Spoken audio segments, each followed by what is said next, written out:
Good morning mga katongs at magandang araw po sa inyo lahat. So, ngayong araw ay December 5, Huwebes po tayo ngayon. Ayan, ganda ng pan natin, daming bulaklak. So, nag-i-spray nga po kami ni Bato ng pungguran dyan sa talong. Ito po, nakatigis ang kargan na po kami. Itong gamit natin, pungguran OH pala.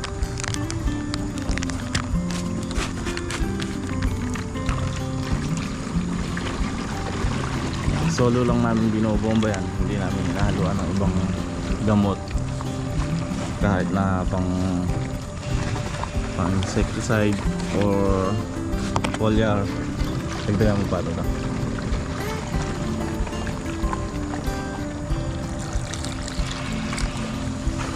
Kasi yung pungguran copper base po yan pagka haluan natin ng mga insecticide yan, ibang chemical, magkakaroon ng kwan yung ating halaman, hindi magandang epekto.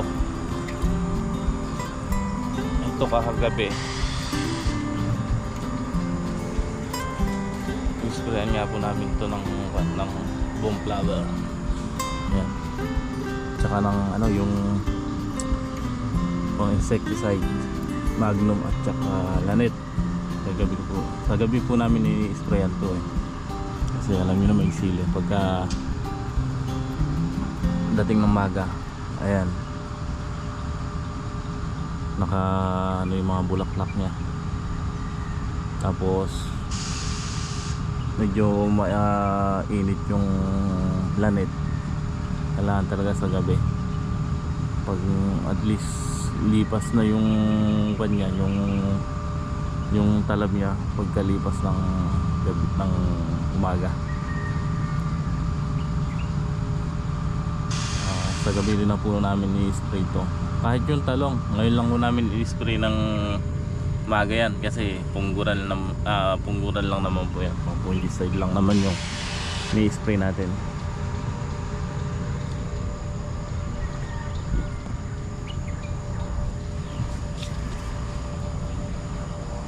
Ay,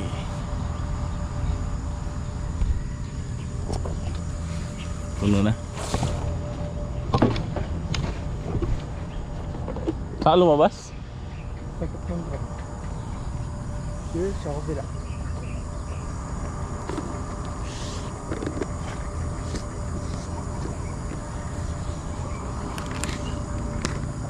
Ang karga na lang to. Ay, dalawa pa. Tingnan natin.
Pag-spray nga po namin kaya kabila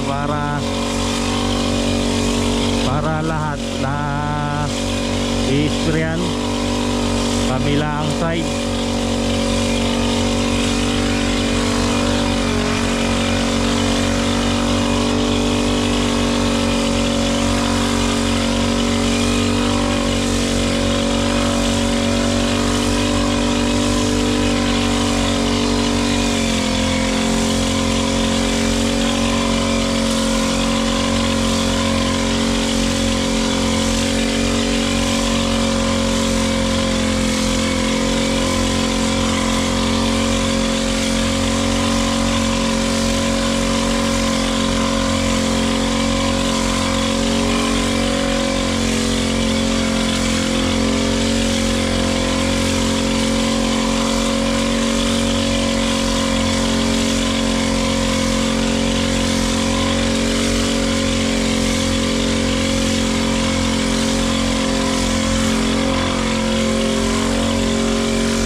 Kinulang pa tayo mga to. Ito yung 200 na ito. Tapos yung gilid.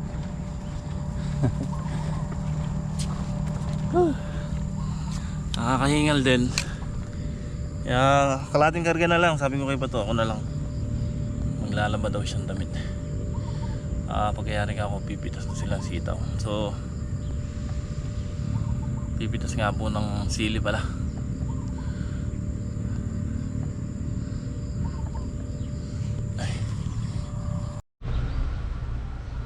Yung mga katongs, ayan na nga po, bali kanina nag-spray lang kami dito, pungguran. So ayan, hindi na nakapasok sa construction si Greg at si Ricky. Namitas sila kanina ng sitaw, kanina maga. Tapos ngayon tanghali, mag-alas 3 na sabay nag-request din sa akin na magpapahinga muna sila dahil nahapo sila sa ginawa nila kahapon. So sige ka ako, total araw naman din ng pitas. Pitasin nyo na lang yung sitaw muna ngayong maga. Konti lang naman, naka 1.6. Dinala na lang ni Paring Jay. Tapos mag-alas 3 na, sabi ko pwede na kayong pumitas ng sili. Para at least bukas konti na lang kung hindi man mayari ngayon. So kanina lumabas kami ni Paring Jay, bumili kami ng pungguran. At nakakita ako ng ayan, panibagong sasample natin. Ito, sigarilyas. So bumili muna ako ng isang sachet. Testing natin ng pagpapatubo. Pagka maganda tubo, bibili tayo ng maraming buto. Yung isang portion nung sito nito, ito or yung nasa gitna, sigarilyas na itatanim ko. So yan, andun na nga po sila, namimitas na. Ako papatubig ako rito Ayan, sa may talong.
Okay mga katongs, pagkayari na ito, papatayin ko muna yung patubig.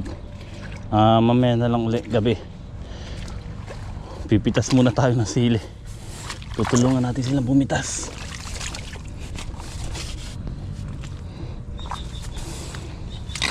Maraming nakukuha nga mga katongs. Yung isang tudling mga katongs ang napipitas nila. Mahigit isang sako.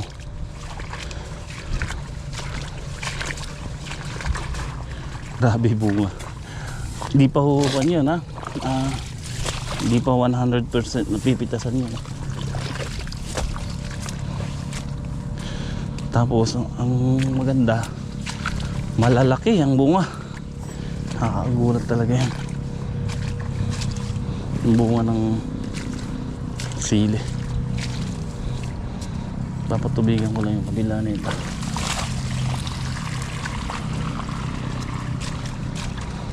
O, orasan ko lang kalat 20 minutes. Patayin ko na yan. Dire-diretso naman yung tubig niyan. Maraming nakuha. Ha? Natagpos niya? Isang sako may isang tudling. Dami. Tali. Dito. Tsaka ito.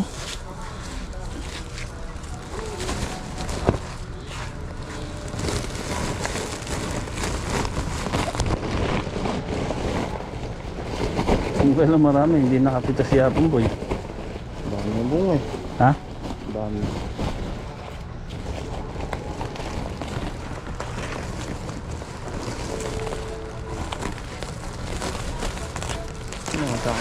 Ito. Galaki. Hahaba ano? Ganda yung bundle niya.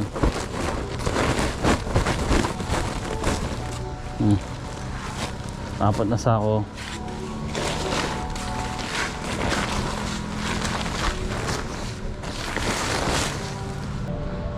Huwag pababayaan, huwag ibubuhos ha.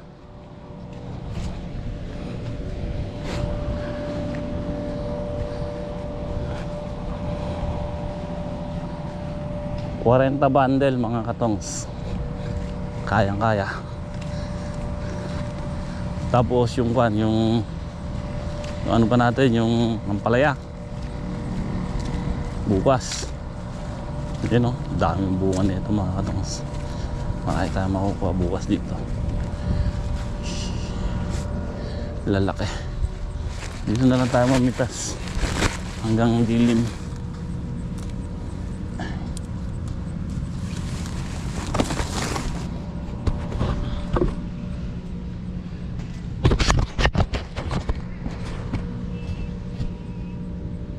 So, sa nagtatanong mga katong, yung chili natin kung kung ilan araw ang pagitan sa ginagawa po namin mga katongs, apat na araw ganito na siya kahaba.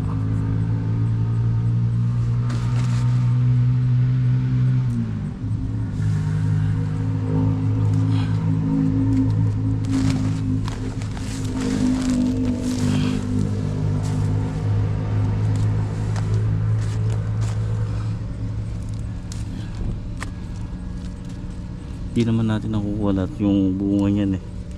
Siyempre pinipili lang natin yung malalaki.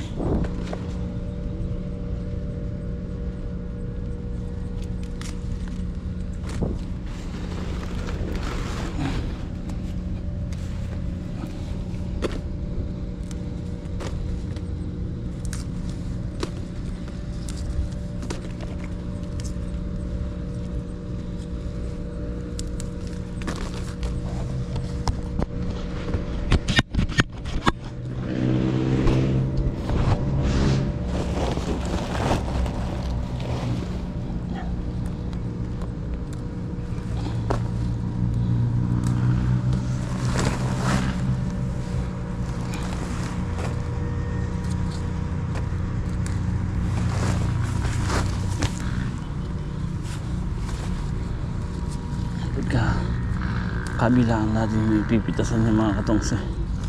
Kasi hindi natin nakukuha yung kabilang side.